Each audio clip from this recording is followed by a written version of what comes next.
Worm, prepare yourself. Damn Saiyan.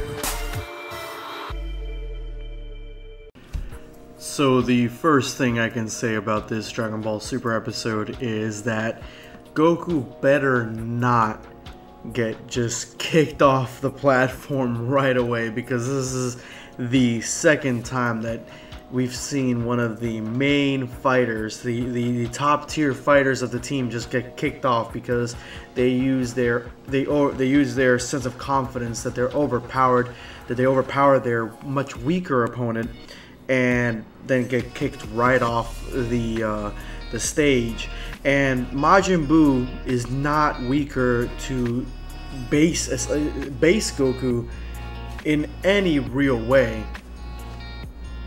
But still, it showed that Majin Buu used strategy against Goku. Krillin used strategy against Gohan. So it's showing this pattern. The episodes are showing this pattern of strategy overcoming might. So that's why I'm worried that in the actual tournament, the stronger characters that are overconfident might just get kicked off the stage, like Goku and Gohan, and then we'll have the weaker characters like Master Roshi and Krillin left behind because they are strategic, quote unquote strategic, more strategic. So that was one of the main things that I caught on with this episode. But it does start out with Goku finding Majin Buu. He's obviously skinnier. He looks almost like a version between the evil Majin Buu and the gray Majin Buu, the first evil version of the Majin Buu, and then gray Majin Buu. It looks like exactly like a cross between those two. I like his new style. Like the way he looks. I'm interested to see how his dubbed version, his voice sounds with that skinny version, because it's going to be kind of strange to hear. But overall, I did really enjoy their little fight. Again, I felt like Goku took it a little bit easy on him, and even Super Saiyan Blue Goku, I think that fat Majin Buu stands a little bit of a chance against him. Not to beat him, but just to stay in the ring for a while. So that's very important.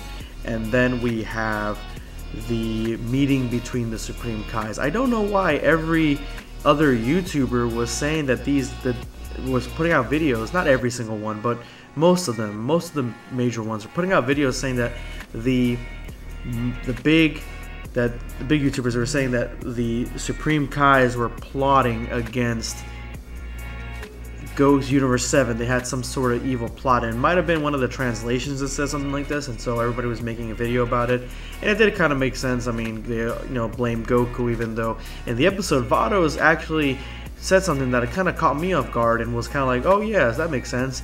Xeno was going to destroy the universes anyway, the weaker ones, and so this gave them a chance to redeem themselves, or at least one of them gave a chance to redeem themselves. We all know Universe 7 is going to be one of them that's going to survive, so who knows, what chance they give to the other ones. But this meeting wasn't about ganging up on Universe 7. It was actually a meeting about talking to Xeno and trying to get this kind of destroying all the universes clause out of the tournament. And all the other Supreme Kais were just so busy gathering their teams, they really didn't care about, or whatever the case might be, they really didn't seem to care what their if they wanted to save their universe, like all the universes. They just kind of wanted to save their own. And the Supreme Kai from the universe that has the clown god of destruction, he's the one that set up this meeting, and he's the one to try to get them all to come together, and they didn't. So he said he's going to go at it alone because he got the strongest team, and then it went into a whole different arc with the Pride Troopers, and you see Topo with a suit, and then he's meeting the Pride Trooper that has a cybernetic enhancement on his eye, and they're talking in a bar, it seemed like that, in like a nightclub, some sort of nightclub. And I like this feeling of that we're seeing kind of like their everyday lives. It's kind of strange that Akira Toriyama would go in this direction when it comes to art style and just content. When it comes to fleshing out their lives, like being at bars. I mean, I was kind of surprised with the Hit stuff when you see the Hit universe and stuff like that. So I was pretty surprised, but genuinely surprised. I like it. I like the different contrast between the universes, and I like to see the different inner workings of the Pride Troopers. But we get the Pride Troopers, and we get them fighting a monster and an evil scientist alien, and we get Dyspo, which is the Beerus version of the Pride Troopers, and he's essentially the beginning race of Beerus. So the Beerus race with Champa, they seem to come from that universe. I believe it was Universe 11, and that is confirmed by, for the most part, by Dyspo being in the Pride Troopers and being in this universe. So that's probably where they came from. And I was actually not really surprised by Dyspo's strength. I mean, maybe we'll see a little bit more of it in the future. Like, I was trying to find a glimmer of what makes him powerful, why Xeno chose him to be a god, his race to be god of destruction, or some people from his race. There really wasn't anything there. He kind of got overpowered by the alien giant monster thing, kind of looking like Hero Dragon from the, movies.